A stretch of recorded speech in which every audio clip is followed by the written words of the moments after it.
As if A, you'll allow me to speak because it's 3:1. B, don't use an exception to prove a rule because you'll do a far greater damage to what should be done than what you're propounding right now. Now, let's take one thing at a time. As far as Mr. Khemka is concerned, I have the highest regard for the man. He is truly an exception, a man who's fought against all odds to uphold what good governance should be all about. I tried to get in touch with the Chief Minister to figure out exactly what the reason is. But at the very onset, two things are very clear. Neither the central government or the state government led by Mr. Khattar can ever be accused of corruption. No, please. So the reason Of course, Mr. Sudhanshu Mittal, an officer is put in charge of the transport. No. Let me, then I will let you reply. Are you going to have a monologue? Sir, I will allow you to speak, but I will not allow you to mislead people. The fact is that 4 months ago, Mr. Khemka is appointed in the transport department. He then cracks down on the transport lobby. In 4 months, he is transferred to the Ministry of Archaeology and Museum. Who told you?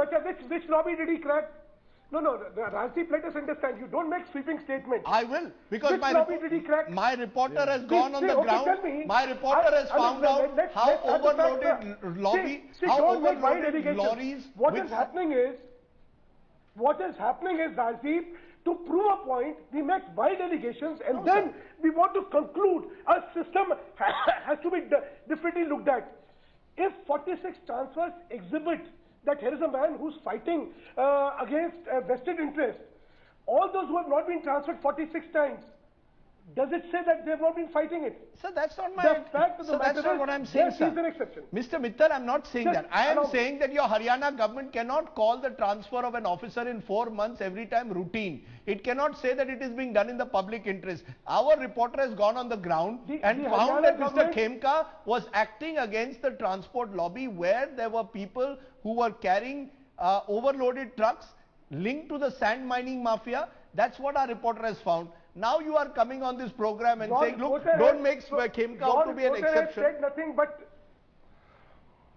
Your reporter has said nothing but a generalization without any substantiation. I would have appreciated that such a serious debate must be substantiated by the exact allegation. But I am not getting into this because, as I said, I tried to get in touch with the Chief Minister. I could not find the reason. Sir, the Chief Minister has given us the reason that it's routine. The Chief Minister has told us it's routine, but just a minute, Sudhanshu, just a minute. It is certainly not for the reason of corruption that this could have been done. Okay, so when it comes to Robert Vadra, you take up Khemka and say he's an honest officer and say it has to do with corruption. When your government removes it, it is routine and has nothing to do with corruption. I'm not able to understand, but Arun Bhatia, you had put up your hand. Please respond. I'm still saying. Okay, you are saying it's not. I'm still saying that he is an honest officer. So I'm still this saying at this point that was just... If you allow me to speak, then I will only speak. You don't even allow me to speak. Please go ahead. Now let me give you one very interesting statistics also. Yes. In one of the worst governed states, I wouldn't like to name the state, 96% of all officers of the All India services are outstanding officers. The ACRs, which are filled by the same bureaucrats, have given their own colleagues, 96% of them, outstanding. Now, I just pose a simple question. If these are all such outstanding officers, what happened to the state? What happened to the governance? What happened to the bureaucracy?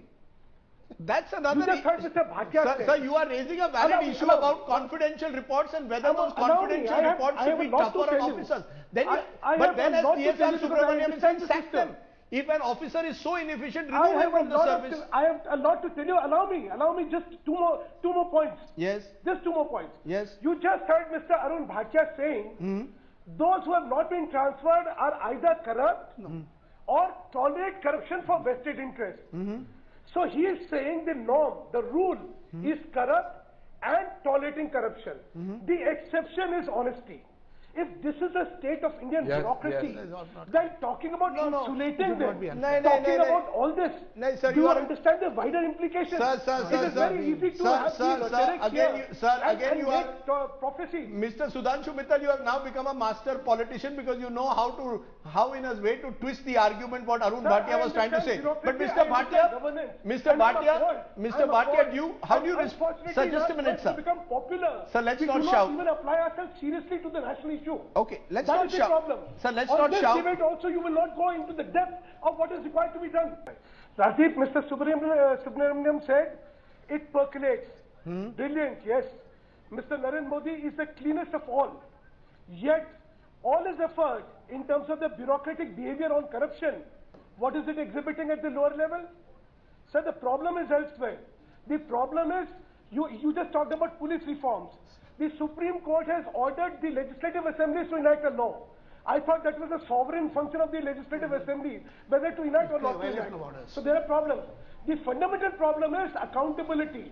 The bureaucracy of this country has, for far too long, been unaccountable for the misdeeds, for the corruption, the status quoism, which is never good. You think any government would have lost? Sir, an officer is transferred. The bureaucracy Sir, of the an officer is being transferred. The interface of people is with the bureaucracy, not with the politicians. Always remember when it comes to governance. This is an absurd argument. You are absurd argument. Opposition to somebody else. This is an absurd argument. Absurd argument. Not a single soul will accept it now. You will find it absurd because there is open violation of Supreme Court orders. Yes. And if the politician says he cannot bring good governance, he should not blame others. He will say, I am incompetent and get out of there. I am going to leave it there. I challenge you and I am going to leave it there. I will demolish every single point of yours. I am every single point, because I am still your hoping misdeeds is the result of what this country is seeing. Okay. It is not the polity. The bureaucracy of this country is responsible for running this country. And look what abolish the bureaucracy. Yes. So don't blame. If the bureaucracy is bad, abolish it. You want to blame the See what happens again.